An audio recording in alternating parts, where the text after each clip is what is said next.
प्रदेश की, क्योंकि आप नेता प्रतिपक्ष क्या कहेंगे? क्योंकि कानून व्यवस्था की हालत बहुत खराब है। ये खाली झूठे डींग मारते हैं कि हमारी कानून व्यवस्था ठीक है। अगर कानून व्यवस्था ठीक होती तो इस तरह से खुलेआम डकैती दिन दहाड़े हुई और आज तक ये किसी अपराधी को पकड़ नहीं पाए। रोज दूसरे तीसरे आप देख रहे हैं, कई लड़की मिल रही हैं, कहीं बलात्कार की स्थिति आती है। और ये क्यों? प्रिवेंटिव जो कानून व्यवस्था को बचाने के लिए प्राथमिक व्यवस्था है वो इनका खराब है। आप बाद में किसी को पकड़ के गोली मार दीजिए, किसी का घर गिरा दीजिए, वो अलग है, लेकिन ये घटनाएं होती ही क्यों? अगर आपकी कानून व्यवस्था ठीक है तो घटनाएं नहीं घटित होती चाहिए।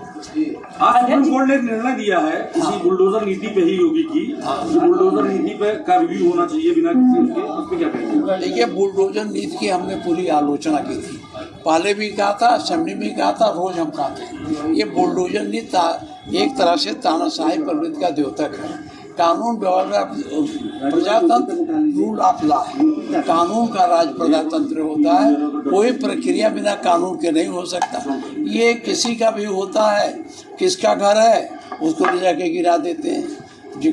झगड़ा किसी से है, गलती किसी ने की है, उसके बाप का घर गिरा देंगे, भाई का घर गिरा देंगे। ये एक तरह से तानाशाही प्रवृत्ति की द्योतक है। 5 दिन आज हो चुकी है डकैती कांड को, 5 दिन हो चुके हैं डकैती कांड को, और आज रायबरेली में भी एक घटना आपको मैं बता रहा हूँ। मैंने असेंबली में भी कहा था कि ठीक है, आप डकैती हो जाती है तो आप किसी न किसी को पकड़ते हो, कोई घटना हो जाती किसी न किसी का घर गिराते हो, लेकिन ये घटनाएं होती ही क्यों? ये आपकी जिम्मेदारी नहीं है। क्यों घटना होती है? आप अगर पहले से प्रिकॉशन लें, इतनी बड़ी फोर्स है, ये भी नहीं कहा सकते कि हमारे पास फोर्स नहीं है।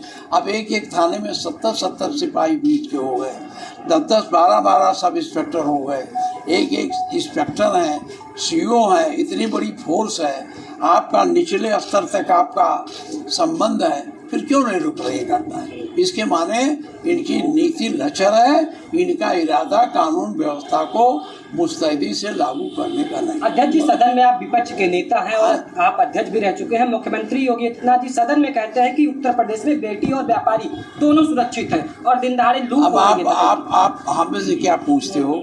आप खुद देख लो क्या कहते हैं। दिन भर कोई अच्छी बात कहते, व्यापारी सुरक्षित है, महिलाएं लड़कियां सुरक्षित हैं। आप देखते हो किसी न किसी कोने में रोज कहीं लड़की मिलती है, कोई आत्महत्या, छेड़खानी के कारण आत्महत्या करती है। और ये नहीं, पक्षपातपूर्ण रवैया।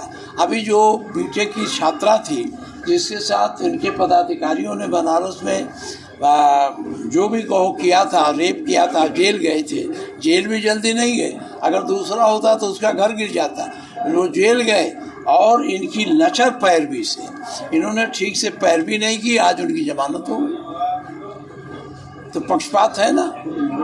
बाबू जी, 2 दर्जन से अधिक डॉक्टरों को आज जो है वो स्वास्थ्य मंत्री ने बर्खास्त कर दिया है। किसको?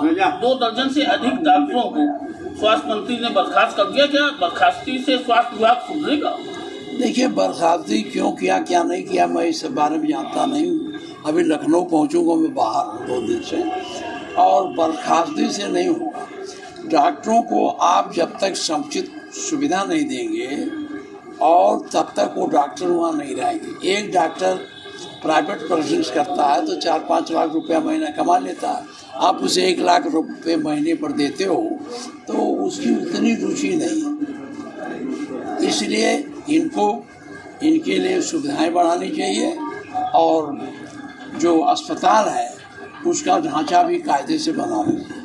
एक सवाल है, 69,000 शिक्षक भर्तियों को लेकर काफी अभ्यर्थी अभी भी लखनऊ में आंदोलन कर रहे हैं। देखिए, हम 69,000 भर्तियों में जो आरक्षण का पालन नहीं हुआ था और ईगो गार्डन में 6,000 से ज़्यादा छात्र वहाँ धरने पर बैठे थे। मैं उनके धरने में 2-3 बार गया। असेंबली में भी यह बात उठी थी। वहाँ के उनके संसदीय कार्य मंत्री ने कहा था बिल्कुल पारदर्शी तरीके से आरक्षण का पालन हुआ है, उसमें किसी प्रकार की कोई कमी नहीं है। अब सुप्रीम कोर्ट ने जब ये फैसला दे दिया कि नहीं, इसमें आरक्षण का पालन नहीं किया गया, पुनर्विचार करके फिर से बनाया जाए, तो इस सरकार को लज्जित होना चाहिए, शर्मिंदा होना चाहिए और जो इसकी जांच करके, जैसे उन्होंने 3 महीने का समय दिया है, 3 महीने के अंदर उनको 3 महीने क्या तो 1 सप्ताह में भी हो सकता था, उसको करके लोगों को जो बेचारे धरने पर बैठे हैं उनको अवसर देना चाहिए। और दूसरी बात, जिन लोगों ने आरक्षण की व्यवस्था का पालन नहीं किया, जिन अधिकारियों ने, कर्मचारियों ने, उनके खिलाफ कार्रवाई करनी चाहिए। बाबूजी, उपचुनाव को लेकर क्या तैयारी है सब? समाजवादी पार्टी की पूरी तैयारी है और समाजवादी पार्टी पूरी मजबूती से लड़ेगी। गठबंधन में लड़ेगी। यहाँ नहीं आए पीड़ित परिवार से मिलने, सत्ता के जो सांसद हैं अभी आए नहीं मिलने पीड़ित परिवार से। अब ये देखिए, अब हम इस पर कुछ नहीं कह सकते क्योंकि हमारी न उनसे अभी बात हुई न कुछ हुआ। बाबूजी, उपचुनाव को लेकर कांग्रेस से कोई बात आपकी हुई? कितनी सीटों पे कांग्रेस? ये हमारे राष्ट्रीय अध्यक्ष बात करते होंगे।